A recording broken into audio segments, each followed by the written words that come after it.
बेटी के आंसू दिल में उतरते हैं और बहू के नज़र भी नहीं आते। आंसू मत बहाया करो और अपने नाटक बंद करो। जब देखो मुझे ये नहीं होता है, वो नहीं होता है। क्या तेरी माँ ने तुझे कुछ सिखाया नहीं है? ये तेरे मगरमच्छ आंसू ससुराल में नहीं चलेंगे।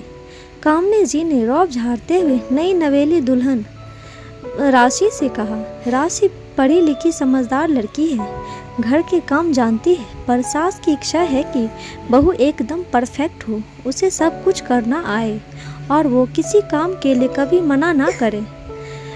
जो काम नहीं आता वो भी कर ले। दरअसल घर में पूजा थी और काफ़ी लोग आने वाले थे और कामनी जी चाहती थी कि भोग के लिए महाप्रसाद राशि बनाए, क्योंकि वो घर की बहू है। पर राशि इतना बड़ा महाप्रसाद बनाने से ना डर रही थी, क्योंकि उसे इस बारे में कुछ पता ही नहीं था और कामनी जी का मानना था कि बहू को सब पता होना चाहिए। उनके आदेश को सुनकर राशि की आंखें भर आई। वो मायके में मम्मी के साथ काम कराती थी। कुछ बनाना हो तो मम्मी पूरी तरह समझाती थी। यहाँ ससुराल में तो सब बस सास डांटती रहती है या तेज आवाज़ में चिल्लाती रहती है। फिर भी YouTube से देखकर राशि ने महाप्रसाद बनाने की कोशिश की, लेकिन हलवा थोड़ा सा कच्चा रह गया। पहली बार इतनी मात्रा में जो बनाया था। कामनी जी ने देखा तो उन्हें गुस्सा आ गया। राशि पहले ही भरी बैठी थी तो वो रोने लगी। अतुल अपनी पत्नी को समझाने, इस तरह के आंसुओं से मैं पिघलने वाली नहीं हूँ। हलवा बनाते समय राशि का हाथ भी जल गया था। कामनी जी को घाव नज़र आ गया था, फिर भी उन्होंने उसे अनदेखा कर दिया। ये सब बातें राशि को दिल को और चोट पहुंचा रही थी। तभी राशि की ननद सोनिया आई और बोली, ओहो मम्मी देखो, भाभी का हाथ जल गया है, जल्दी से दवाई लगा दो। सोनिया ने दवाई लगा दी, पर कामनी जी ने राशि का हाल भी नहीं पूछा।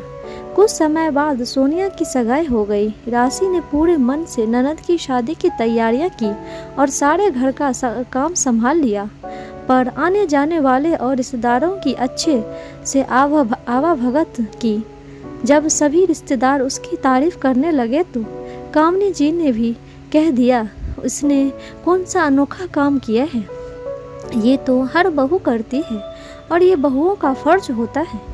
कुछ खास भी इसने नहीं कर दिया है, बेकार ही इसे चने के झाड़ पर मत चढ़ाओ।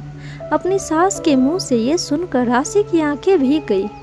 वो महीने भर से शादी की तैयारियों में लगी हुई थी।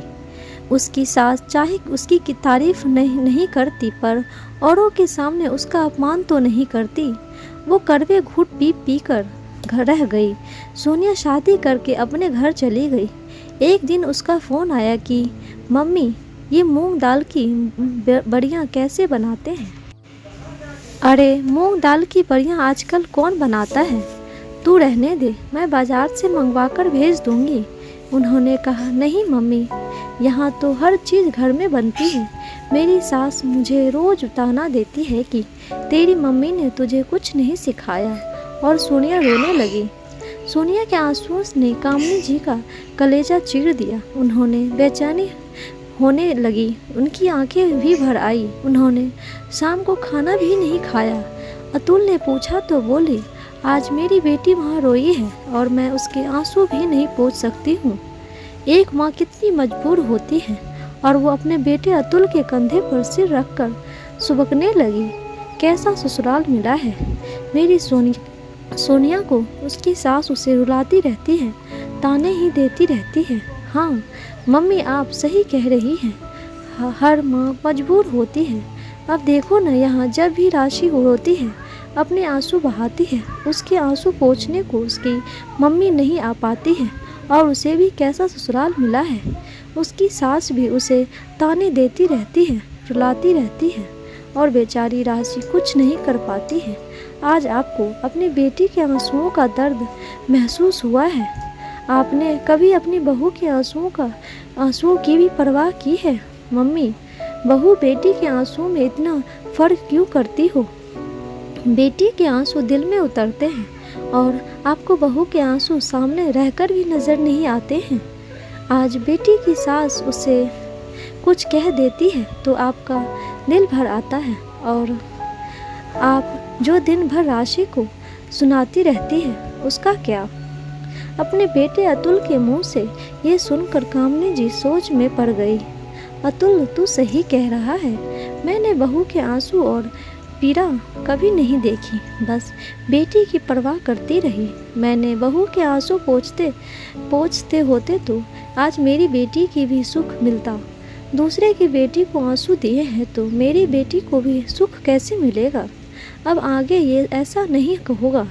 कामनी जी की आंखों में पछतावे के आंसू थे और राशि की आंखों में खुशी के आंसू थे। दोस्तों, आपको ये कहानी कैसी लगी कमेंट बॉक्स में ज़रूर बताइएगा, और लाइक शेयर सब्सक्राइब ज़रूर कीजिएगा। धन्यवाद।